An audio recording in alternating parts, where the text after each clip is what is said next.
अस्सलाम वालेकुम प्यारे दोस्तों। आज की कहानी जो एक्सप्लेन करने जा रहे हैं उसका नाम है ए रॉयल इन पैराडाइज। कहानी की शुरुआत होती है ओलिविया नाम की एक लड़की जो कि एक बुक शॉप पर बैठी हुई है कि तभी उसके पास एक और लड़की आकर उसका ऑटोग्राफ लेने लगती है एक बुक पर, जहाँ से हमें पता चलता है कि असल में वो एक राइटर है और उसने उसने इस बुक को लिखा है। इसके बाद वहाँ उसका गर्ल बॉयफ्रेंड जॉन आता है जिससे वो खुद की प्लान की हुई ट्रिप के बारे में बताती है। उसने 2 दिन के लिए एक आइलैंड पर चलने का सोचा है, पर जॉन तो उसके सारे सपनों पर पानी फेर देता है और वहाँ से ये बोलकर चला जाता है कि अब उन्हें उनका फ्यूचर पर ध्यान देना चाहिए, इसलिए वो थोड़ा ब्रेक चाहता है। पर ओलिविया इस बात से कुछ खास खुश नहीं थी, इसलिए वो उसे रोकती है, लेकिन वो तो शायद मन बनाकर आया था। वहीं हम दूसरी ओर एलेक्सेंडर नाम के एक लड़के को देखते हैं जो कि एक बेलनर है, साथ में एक रॉयल प्रिंस भी है। वो ओलिविया की लिखी हुई इस किताब को पढ़ रहा है कि अभी उसके पास सेक्रेटरी आती है और कहती है कि डॉक्टर ली की ओर से लेटर आया है, एक प्रोजेक्ट के लिए जाना है, कोको आइलैंड पर इनवाइट किया है। ये देखकर वो बहुत ही ज्यादा खुश होता है क्योंकि ये प्रोजेक्ट उसके डैड का ड्रीम था, लेकिन वो भी उसे पूरा नहीं कर सका।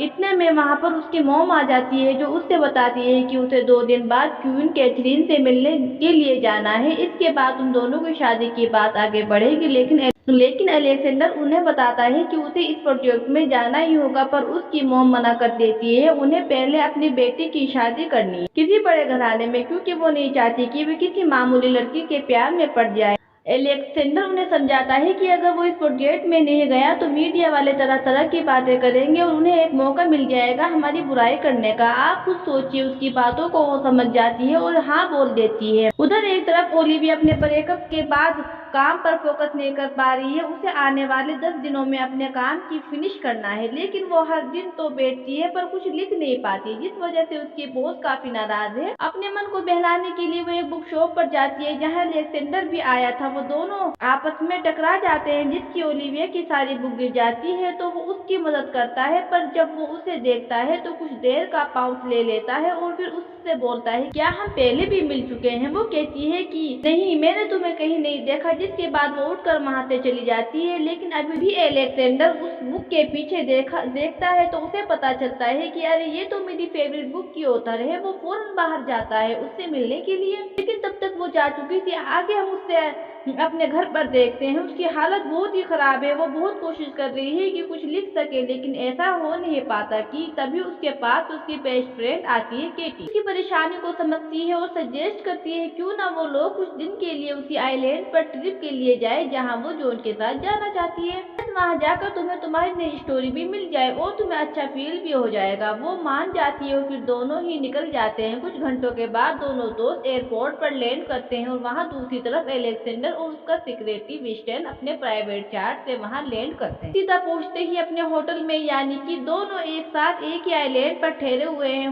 होप सो इनकी फिर से मुलाकात हो जाए, क्योंकि जिनका मिलना किस्मत में लिखा रहता है वो फिर कहीं ना कहीं किसी मोड़ पर जरूर मिलते हैं। फिर केटी रूम में जाती है, स्विमिंग पूल की ओर निकल जाती है और यहाँ ओलिविया अपने नॉवल लिखने की कोशिश में लग जाती है। आज भी वो कुछ नहीं लिख पा रही है, इसीलिए वो भी पुल की ओर जाने लगती है। तभी उसे बीच पर जॉन दिख जाता है। जी हाँ, उसका एक्स, वो भी एक नई लड़की टिफनी के साथ जहाँ पर आया है, के साथ यहाँ पर आया हुआ था, जो कि अब उसकी गर्लफ्रेंड है। वो उसे देखकर छुप जाती है। इतने में पीछे से एलेक्जेंडर आ जाता है जो उसे ऐसा छुपा हुआ देखकर उसका मजाक बनाता है और फिर उससे माफी भी मांगता है। वो उसे उस दिन बुक स्टोर में पहचान नहीं पाया और कहता है कि मैंने तुम्हारी बुक पढ़ी है, इट इज नाइस। अपनी तारीफ सुनकर ओलिविया थोड़ा इतराने लगती है, लेकिन यहाँ एलेक्जेंडर उसे नहीं बताता कि वो एक प्रिंस है। और तभी वहाँ केटी भी आ जाती है जो एलेक्जेंडर को पहली नजर में ही देखकर उसे पसंद करने लगती है। पर ओलिविया उसे खींच कर पुल में ले जाती है और वहाँ पर जॉन के बारे में ही बातें करे जा रही है, लेकिन केटी को एलेक्जेंडर के ख्यालों में ही खो गई थी। कुछ समझ नहीं आ रहा था कि उसकी दोस्त क्या कह रही है। जब एलेक्जेंडर डॉक्टर ली के लैब में पहुंचता है तो वहाँ वो रखे हुए रेयर फिशीज को देखता है। अपने डेट पर काफी प्राउड फील करता है, क्योंकि उन्हें इस काम को आगे बढ़ाना था ताकि नेचर को कभी उसकी जरूरत पड़े तो फिर उसे उन फिशेज को पानी में छोड़ा जा सके। इतने में वहाँ पर विटनेस आकर उनसे बताता है कि इवेंट वाले दिन डॉक्टर ली नहीं आ सकेंगे, उनकी तबीयत ठीक नहीं, अब उसे ही पूरा इवेंट होस्ट करना होगा।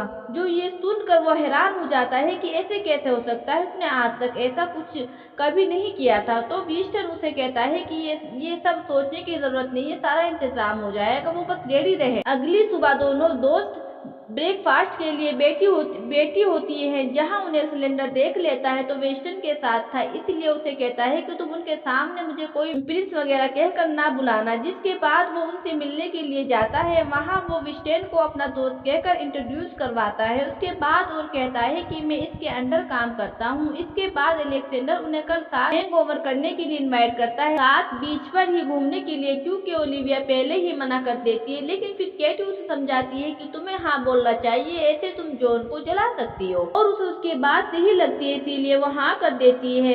यहाँ हम रेडली नाम के एक बूढ़े आदमी को भी देखते हैं, जो कि प्रिंस पर लगातार नजर रखे हुए था। उससे ऐसा करने के लिए उसे क्वीन ने भेजा था, और जिन्होंने वो इन्फॉर्म करके बता भी देता है कि सब कुछ ठीक चल रहा है। नेक्स्ट डे हम सभी फिर से मिलते हैं, और जैसे कि उन दोनों दोस्तों ने प्लान बनाया था, वो सब वैसा ही करते हैं। अलेक्जेंडर भी उनके साथ देता है और सभी मिलकर खूब मस्ती करते हैं, यहाँ तक कि वो टिफनी और जॉन के साथ मिलकर वॉलीबॉल भी खेलते हैं, जिससे वो उन्हें हरा देते हैं। जो बात जॉन को पसंद नहीं आती, इसीलिए वो वहाँ से चला जाता है। इसके बाद ये चारों एक जगह बैठकर काफी बातें करते हैं, लेकिन तभी रेडली इन्हें देख लेता है और क्वीन को खबर कर देता है। तो वो उसे कहती है कि तुम्हें उस लड़की के बारे में जल्द से जल्द पता लगाना होगा, वो कहाँ से और क्या करती है। वही दूसरी ओर दोनों अकेले ही बीच साइड पर वॉक कर रहे थे। ओलिविया अब अलेक्जेंडर के साथ घुल मिल गई थी। वो उसके साथ काफी बातें शेयर करती है, जैसे कि उसका फैशन है लिखने का, वो एक बड़ी ऑथर भी बनना चाहती है। वहाँ सिलेंडर अपनी मॉम के बारे में बताता है कि उन्हें पसंद नहीं है कि वो इन थिंग के बारे में इतना सोचे, नेचर को इतना बढ़ावा दे। उनका मेन मोटिव यही है कि मैं बस पैसा कमाऊं और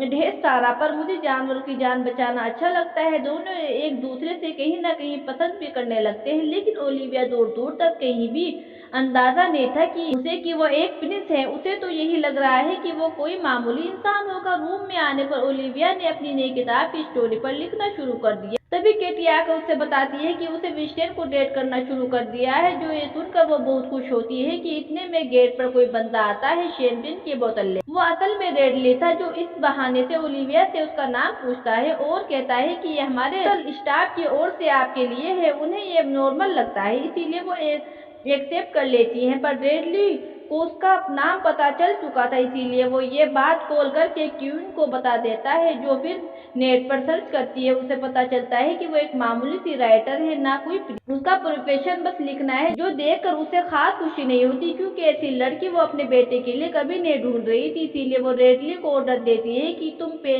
कैसे भी करके इन दोनों को अलग करना होगा। उसी रात वेस्टर्न अलेक्जेंडर को बताता है कि तुम्हें अब कल उसे सच बताना देना चाहिए, अगर देर हो गई तो दिक्कत हो जाएगी। वो उसकी बातों को मान लेता है और फिर अगले दिन ओलिविया के पास जाता है और उसे बताने लगता है कि तभी वहाँ पर रेडली आ जाता है और कहता है कि योर हाइनेस, जिसे सुनकर ओलिविया के तो होश ही उड़ जाते हैं और यहाँ उसका सारा प्लान खराब हो जाता है। वो क्वीन से भी बातें करता है, जो उसे समझाती है कि तुम्हारे लिए मैंने लड़की ढूंढ रखी है और इसीलिए बेहतर है कि घर आ जाओ जितनी जल्दी हो सके। लेकिन अलेक्जेंडर वहाँ से सीधा ओलिविया के पास जाता है, उसे समझाता है कि वो उसे सब कुछ बताने वाला था कि इतने में ये सब हो गया। वो कहती है कि तुमने मुझसे झूठ क्यों बोला? तो वो कहता है कि मैं बस एक नॉर्मल इंसान की तरह जिंदगी जीना चाहता हूँ, इसलिए मैंने ऐसा कहा। ओलिविया को भी उसकी बातें कहीं ना कहीं ठीक लगती है, इसीलिए उसे माफ कर देती है। फिर दोनों साथ में लंच का भी प्लान बनाते हैं। उधर हम रेडली को देखते हैं, जो कि अब वापस जा रहा था। वो क्वीन से कहता है कि मैंने वो काम कर दिया जो आपने कहा था, लेकिन मैं एक चीज कहना चाहूंगा कि मैंने आज से पहले हाइनेस को इतना खुश कभी नहीं देखा जितना वो उस लड़की के साथ थे। जिसके बाद वो कुछ और भी कहना चाहता है, लेकिन वो फिर न जाने किसी वजह से रुक जाता है। हमें ये पता चलता है कि इन दोनों के बीच में कुछ तो ऐसा है जो हमसे छुपाया जा रहा है। उधर लंच दोनों साथ करते हैं। उसकी तो अभी तक रात की इवेंट की स्पीच भी रेडी नहीं हुई थी। ओलिविया कहती है कोई नहीं, मैं तुम्हारी इसमें मदद कर सकती हूँ। उसके बदले में अलेक्जेंडर उसे अपने प्राइवेट जहाज में चलने को कहता है, जहाँ पर वो उसे समुद्र की गहराइयों में ले जाता है, जो देखकर ओलिविया बहुत ही ज्यादा खुश होती है। उसकी जिंदगी के कुछ अच्छे पलों में ये सब पल शामिल थे। उसके बाद दोनों ही रात होने पर इवेंट के बारे में बातें करके होटल तक जा रहे होते हैं कि बीच में उन्हें जॉन जिससे कि उसकी गर्लफ्रेंड की बहस हो गई थी वो और उसे छोड़कर चली जाती है। वहाँ ओलिविया को खड़ा जॉन उसके पास आकर कहता है कि मैंने तुम्हें छोड़कर बहुत बड़ी गलती की, जिसके साथ तुम रिलेशनशिप में आओगे वो बहुत ही लकी होगा। ये बोलकर वो वहाँ से चला जाता है। और यहाँ फिर आ जाती है वो इवेंट वाली रात जहाँ अलेक्जेंडर अपने रॉयल ड्रेस पहनकर ओलिविया का इंतजार करता है। जब वहाँ ओलिविया आती है तो उसके होश उड़ जाते हैं, वो बहुत ही ज्यादा खूबसूरत लग रही है। फिर अलेक्जेंडर अपनी स्पीच देता है जिसे ओलिविया ने लिखी थी। अब दोनों डांस करते हैं और ऐसे ही बातों बातों में एलेक्स उसे अपने प्यार का इजहार भी कर देता है जिसे वो एक्सेप्ट कर लेती है। लेकिन तभी दोस्तों यहाँ एंट्री हो जाती है क्वीन, जिसको यहाँ पर देखकर एलेक्स हैरान था। वो उन दोनों की डाइनिंग टेबल पर आने को कहती है और वहाँ पर ओलिविया नोटिस करती है कि रेडली को टच को क्वीन काफी अच्छे से गुड फील कर रही है, जो बात एलेक्स को भी बताती है पर वो इग्नोर कर देता है। ऐसे ही बातें करते हुए जब थोड़ी देर हो जाती है तो क्वीन एलेक्स को लोगों को क्लीन करने के लिए भेज देती है, जो कि उसे मजबूरन जाना पड़ता है। फिर क्या